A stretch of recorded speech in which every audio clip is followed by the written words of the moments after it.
I'm in the jailhouse now. I'm in the jailhouse now. Oh, it's you. Hello there, my little pretty curmudgeons. It's your old friend Peter Rottentail. Just checking in with you again in the year 2016. I see you guys have been very busy. Busy in various ways, as I can see. Merrick, wee man, when did you get so big? But of course, busy in other ways as well, industrious even, as I see that you even built a little house for your sister Layla. And also, could it be fair to describe you as becoming avid outdoors people, hiking and walking in the woods and taking pictures of Mother Nature and other strange creatures? Hello, Caden. I better rush out and buy my tickets to the gun show. I've also noticed you've become quite musical in your young age. Oh, we could make a band, like you, me, her, and Scarlett.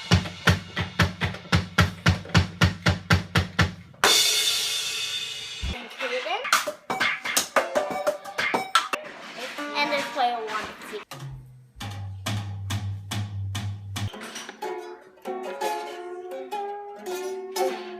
That's very bluesy. You know, if you're looking for a lead singer, I know someone who's got a lot of appeal with the ladies, not mentioning my own name. And then, of course, I see that you're all becoming fabulous dancers, to the point where you're on the world stage at places like Whistler.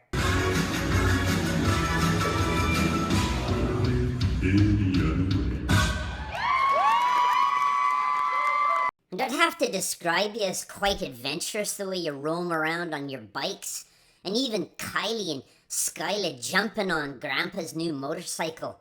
Helpful too, the way you help him bring great big awnings back home like that. Yes, very adventurous is how I describe you, renegade camping with your grandma and grandpa on Canoe Point. Both of you. I heard that was quite the little surprise for Kylie to go in second place. Speaking of Kylie, clearly she likes her adrenaline rides. And then there's little Layla making new friends. What's that young girl's name? Oh yes, I saw you down at the big Siwash Rock in Vancouver. And I even saw Kylie sitting in Grandpa's boat on top of the car. And Layla, you're in the water like a wee fish the entire time. And then what's this about you taking teapots and contributing to the collection?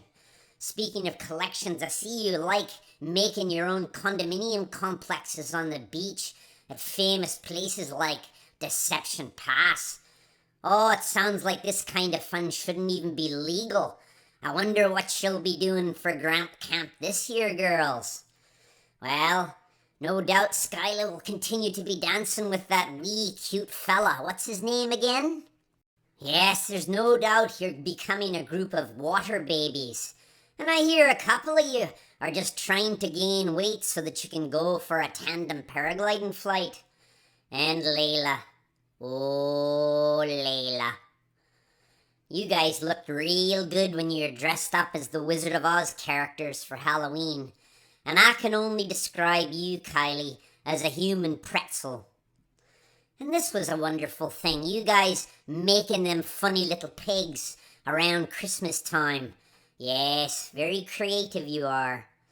And then look at you all, cooking over an open fire in the middle of winter, when sometimes it's snowing and your little sister and brother are even skiing. Speaking of which, wow. We've got ourselves a couple of real bunnies here. Ski bunnies, that is. Oh yes, you're a funny little group of children. The way you paint your faces up and pull your lips and hide your lips and make funny faces. And I don't even want to tell you what I think about your strange grandpa. Speaking of strange, that was very, very strange. Don't tell me. Let me guess. The last one's called Scooter Javamate.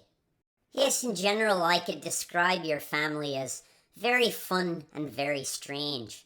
Take, for example, this strange little scene of your grandma and grandpa. Notice how your grandpa's kind of half buckers. Well, this reminds me of a story I wanted to end with. You see, recently, I was found to be buckers, and it was quite embarrassing. I was staying at a friend's place up in an area called Ryder Lake, and as you know, I'm quite a famous bunny, and I don't like having the reporters and the news people, otherwise known as the paparazzi, gathered around me. So I hired some body goats. These body goats was supposed to make sure that the paparazzi never got anywhere near me. And because I felt so secure, one of the sunny days I decided to just take off my leather jacket and just bask in the warm November sun. Well, a very strange thing happened. Hey, body goats, how'd you like some real food instead of eating dead leaves? We got a whole bucket full of Timbits right here. Just let us take some pictures of Peter Rottentail. Yeah, that sounds really good. Yeah. And that was it. They just came right in and started taking pictures of me. I had no choice but just to run. I ran into the woods. I'm not even used to being in the woods. And they chased me. They chased me right into the bushes. I tried to hide, but I'm so white. I ran away, and then I hid in another place, and they just kept coming.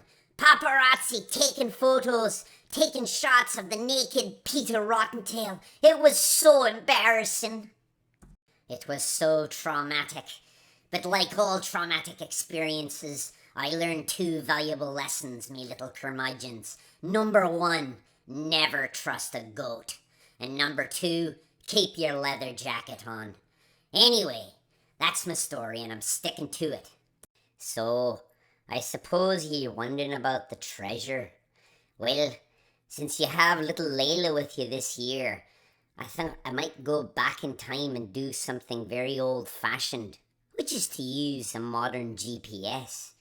So what you're going to have to do is ask your grandpa to borrow his Garmin GPS. He'll show you how to turn it on. And when you look through the list of waypoints, well, my pretties, it'll become very, very clear. Don't forget to take a shovel with you. And by the way, it won't be hard to find the place because while I was digging and putting the treasure in the hole, I caught the shovel on a bit of my fur. So all you have to do is find a wee bit of Peter Rottentail fur and you'll find the treasure. Happy Easter, everybody!